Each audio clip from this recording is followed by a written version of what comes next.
Assalamualaikum warahmatullahi wabarakatuh. Teman-teman, tema kali ini yang akan kita bahas yaitu adalah alam semesta. Subtema benda-benda alam dan subtema tanah ciptaan Allah. Sesuai firman Allah dalam surat Al-A'raf ayat 58 yang artinya, dan tanah yang baik, tanaman-tanamannya tumbuh subur dengan seizin Allah, dan tanah yang tidak subur, tanaman-tanamannya hanya tumbuh merana. Demikianlah kami mengulangi tanda-tanda kebesaran kami bagi orang-orang yang bersyukur. Tanah adalah bagian yang terdapat pada kerak bumi yang tersusun atas mineral dan bahan organik. Tanah itu merupakan salah satu penunjang yang membantu kehidupan semua makhluk hidup yang ada di bumi. Tanah sangat mendukung terhadap kehidupan tanaman yang menyediakan hara dan air di bumi. Dan apa saja jenis-jenis tanah? Jenis-jenis tanah yang ada di Indonesia, yang pertama adalah ada tanah aluvial. Tanah ini merupakan tanah yang berasal dari sedimen lumpur yang dibawa oleh air sungai, yang merupakan hasil erosi yang kemudian diendap bersama dengan lumpur sungai. Yang kedua adalah tanah vulkanis. Tanah ini merupakan tanah yang berasal dari abu gunung api atau material letusan gunung api yang sudah mengalami pelapukan. Yang ketiga yaitu tanah humus atau bunga tanah. Jenis tanah yang muncul akibat tumbuh-tumbuhan yang membusuk. Nah, dan mengapa tanah diperlukan? Tanah diperlukan karena tanah untuk lahan pembangunan dan untuk lahan pertanian. Dan mengapa tanah perlu dirawat? Tanah perlu dirawat yaitu agar tanah tidak rusak dan terjaga kesuburannya. Mengapa tanah tidak subur? Tanah kurang subur itu terdiri atas adanya pasir, tanah gambut, dan tanah kapur. Dan biasanya jenis tanah kurang subur ini terdapat di wilayah Pulau Jawa, Sumatera, dan Sulawesi.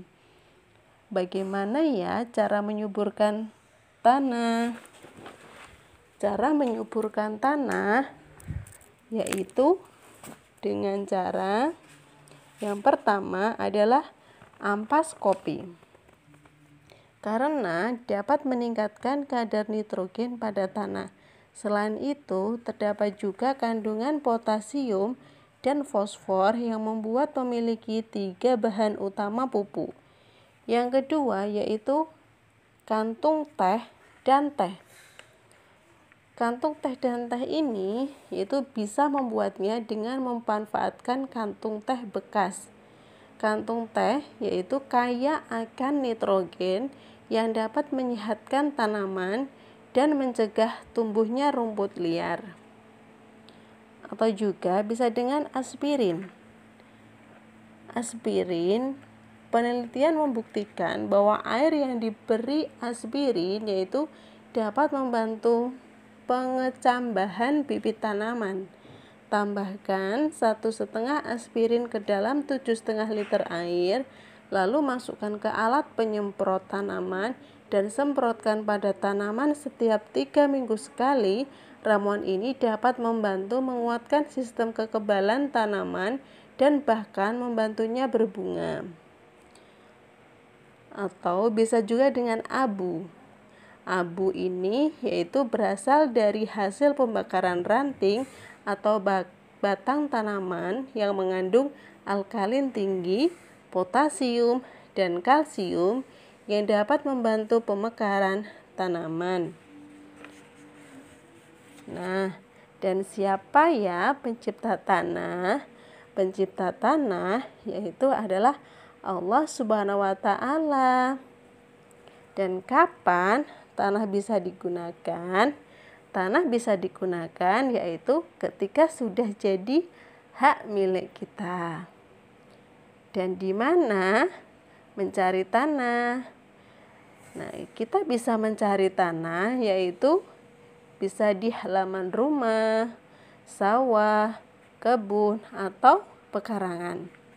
Dan di mana tanah bisa subur?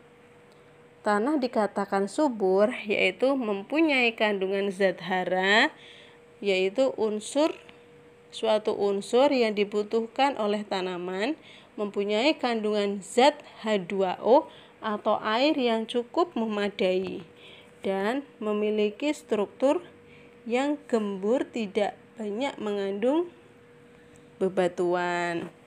Nah, itu teman-teman.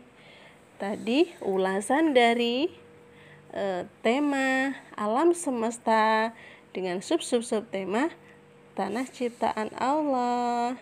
Terima kasih teman-teman. Semoga apa yang Bunda sampaikan kali ini teman-teman bisa memahami tentang sifat-sifat tanah. Oke, terima kasih. Wassalamualaikum warahmatullahi wabarakatuh.